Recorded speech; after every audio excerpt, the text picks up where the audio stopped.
Thelma Todd est une actrice américaine née le 29 juillet 1906 à Lawrence, dans le Massachusetts, et elle est retrouvée morte le 16 décembre 1935 à l'âge de 29 ans à Pacific Island en Californie.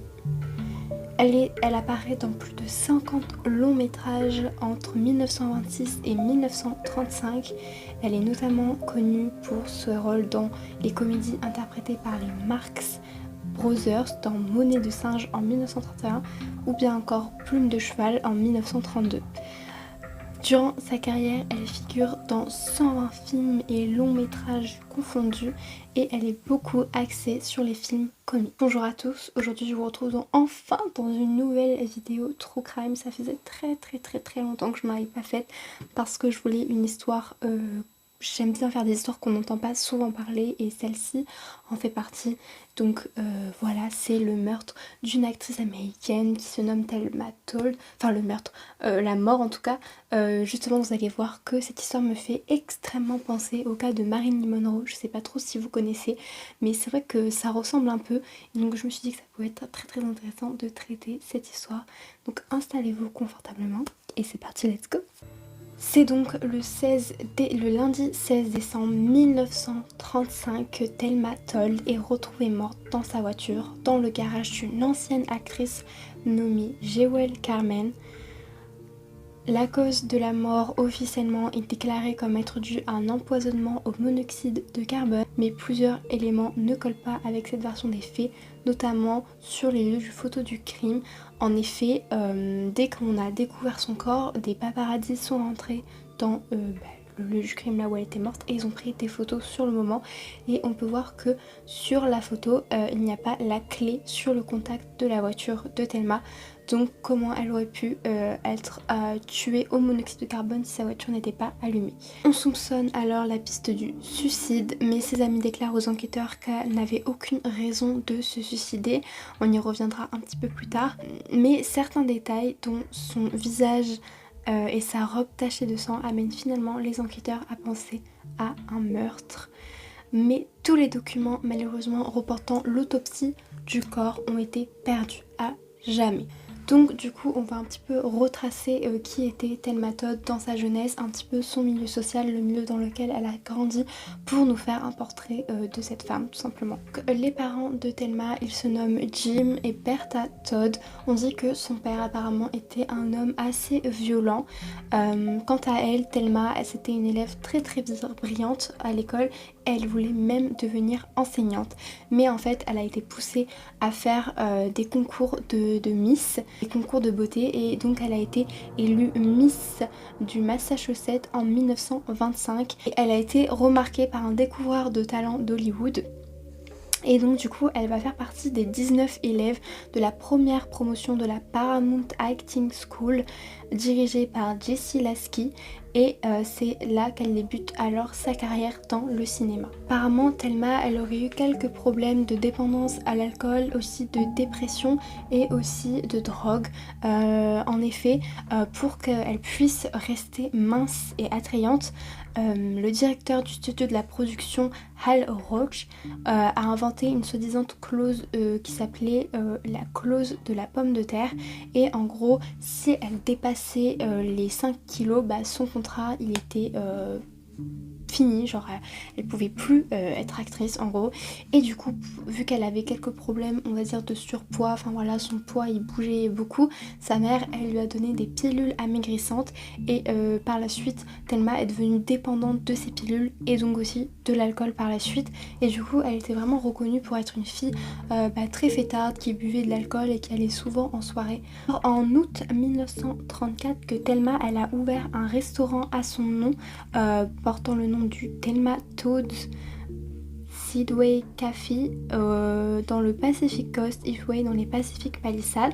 Elle a ouvert ce restaurant parce qu'elle sait que être actrice ça peut être des fois compliqué, c'est pas un emploi stable, et donc elle préférait avoir quelque chose de stable à côté. Partenaire dans ce restaurant, son partenaire à elle c'était son amant Roland West, on en reviendra un petit peu plus tard, et du coup son restaurant il a beaucoup en gros il a un énorme succès. Il y a beaucoup de célébrités qui vont venir, beaucoup de touristes en espérant voir les célébrités qui sont reconnues pour venir dans ce restaurant. Donc voilà, il a un énorme succès. On va donc en venir aux relations amoureuses qu'entretenait Thelma Todd. Donc déjà on sait qu'en 1931 elle entame une relation adultérienne avec le réalisateur Roland West, que je vous parlais un petit peu plus tôt. Alors lui il est déjà engagé dans une autre relation avec une femme, donc celle que je vous ai citée tout à l'heure où son corps a été retrouvé, et cette femme elle sait que son mari entretient une relation avec Thelma, mais elle a pas l'air plus dérangée que ça. Du coup, elle va jouer dans son film Corsair à Roland West. Et en 1932, elle épouse Pat Diciccio, je sais pas trop comment on dit, et elle divorce de lui en 1934, donc seulement 2 ans après leur mariage. Lui c'était un producteur de cinéma et aussi un agent pour la mafia du chef Lucky Luciano, et Lucky Luciano il a aussi eu une relation avec Thelma Todd. Donc Thelma elle a divorcé de Pat parce que c'était un homme trop violent, trop impulsif, qui l'a frappé souvent, mais apparemment elle aussi elle le frappait en retour, mais peut-être moins que son mari, donc elle l'a quitté. Mais Roland West c'était pas un ange non plus, parce que c'était aussi un homme très très jaloux, très possessif envers Thelma.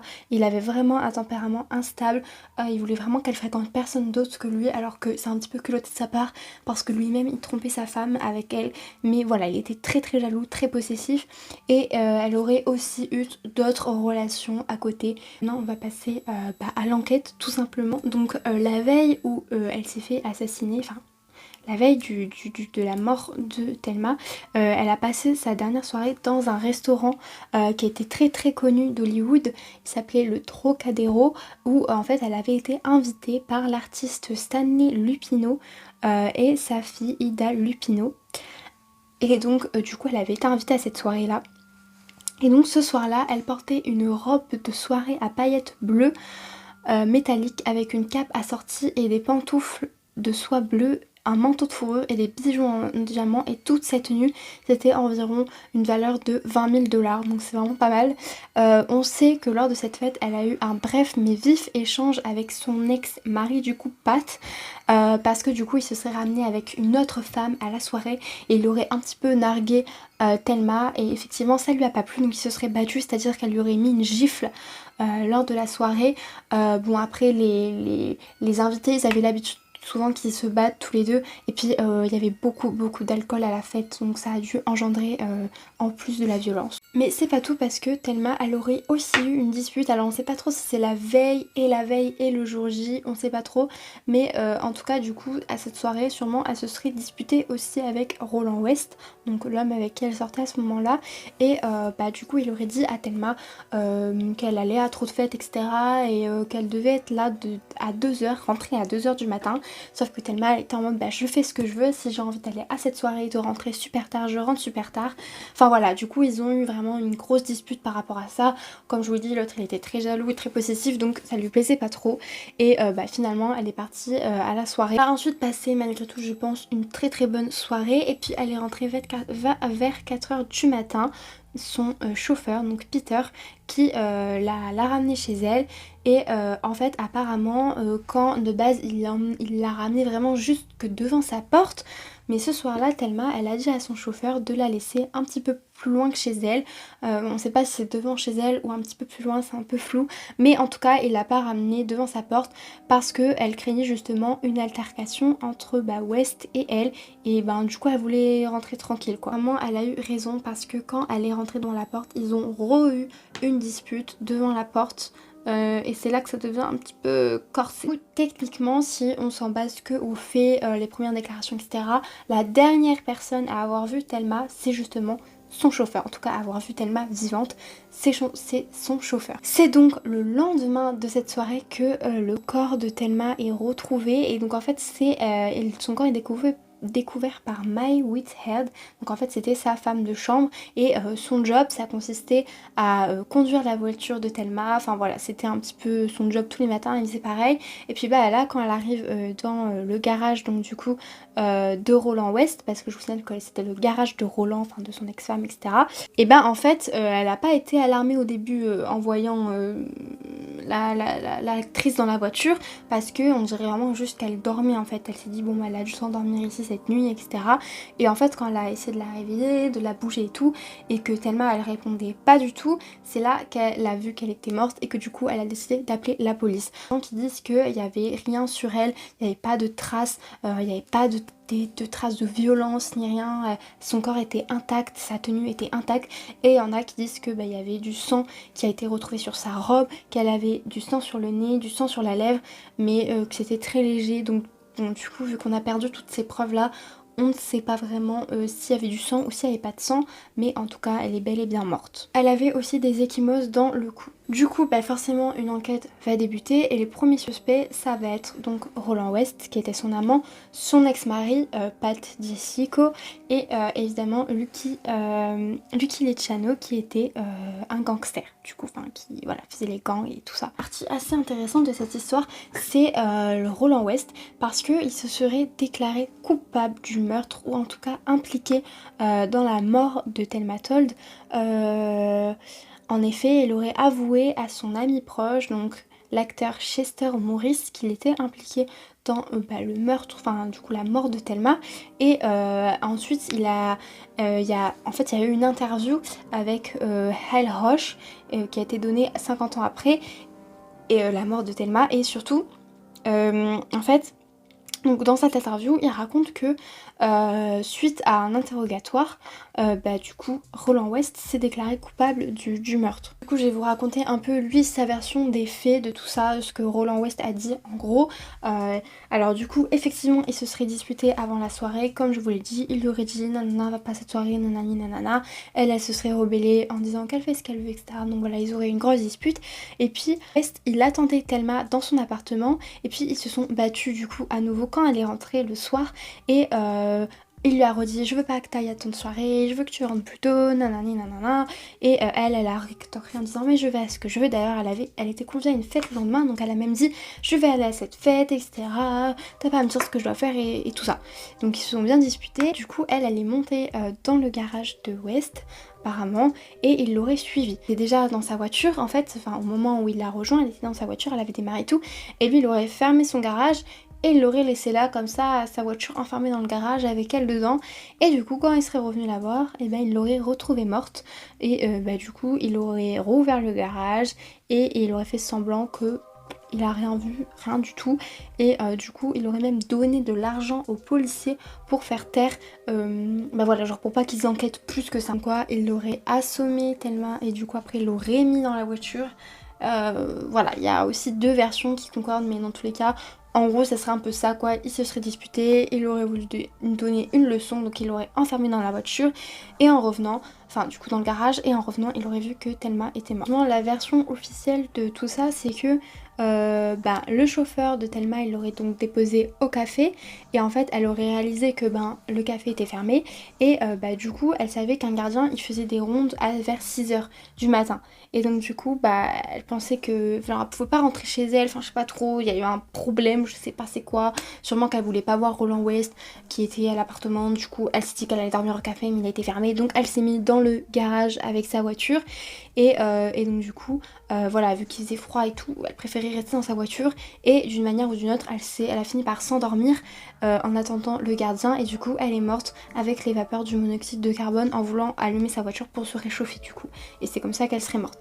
Donc du coup l'enquête officielle c'est qu'elle s'est suicidée volontairement. Et en plus son corps il a été incinéré sans qu'il y ait de seconde autopsie, donc vraiment les policiers ils ont classé ça comme ça en mode vraiment hop suicidé, on n'en parle plus, et ils n'ont pas refait d'analyse et tout ça. Des faits là elle colle pas trop pour plusieurs raisons. Déjà de 1, apparemment elle s'y connaissait vraiment en voiture, elle aimait beaucoup sa voiture, et du coup elle savait sûrement que la laisser allumer comme ça dans un endroit enfermé, ça allait la tuer. Après ça aurait pu quand même rester un accident de elle a voulu se réchauffer 2 secondes, mais en fait elle s'est endormie trop vite et du coup ça l'a fini par l'asphyxier. C'est possible, mais bon voilà. Et alors ça je comprends pas trop, mais je vous le dis quand même au cas où, je sais pas. en fait elle était super propre sur elle, vraiment ses cheveux, sa tenue, tout, genre comme si elle n'avait pas bougé. Mais apparemment, je ne sais pas pourquoi, j'ai pas trouvé pourquoi il aurait juste passé ça, mais il s'est passé ça. Elle devait gravir 270 marches et elle devait parcourir 500 mètres dans le vent sur un sol vraiment bancal, et elle avait des talons hein, quand même. Et du coup, bah, une policière, elle a fait l'expérience de voilà, se déplacer, avoir les tenues, les talons et tout. Pas possible que Thelma ressorte comme ça, toute propre et tout sur elle. La policière, non. Donc du coup, c'était pas possible qu'elle non plus. C'est pas très clair les informations qu'on retrouve sur elle, donc je sais pas pourquoi elle a dû marcher autant. Peut-être que c'est de là où le chauffeur l'a déposée, du coup, elle a dû marcher elle-même jusqu'au garage.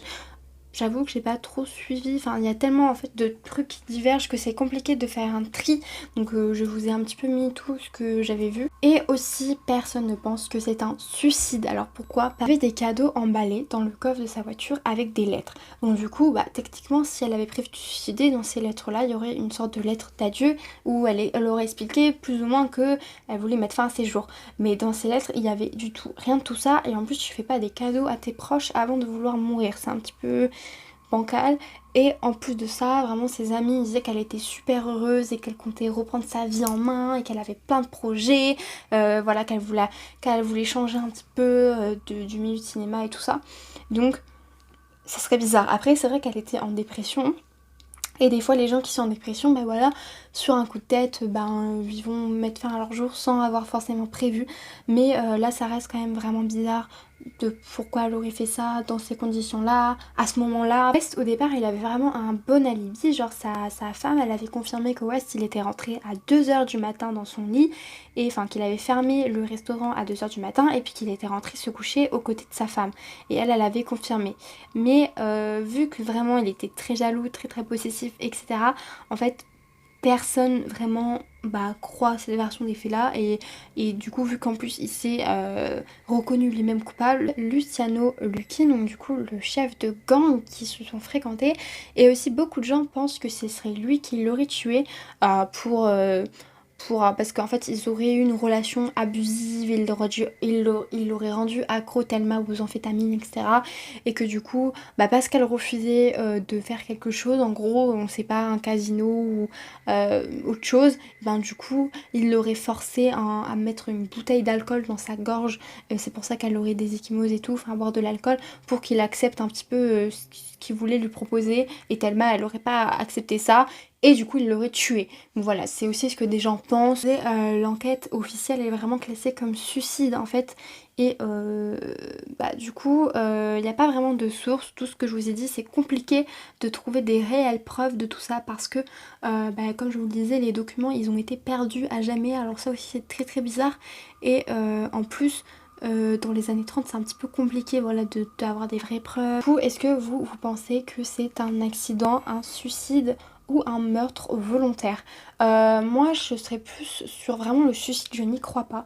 Parce que je suis comme les autres, je me disais mais pourquoi elle se serait suicidée de cette façon-là après une soirée alors qu'elle était plus ou moins contente?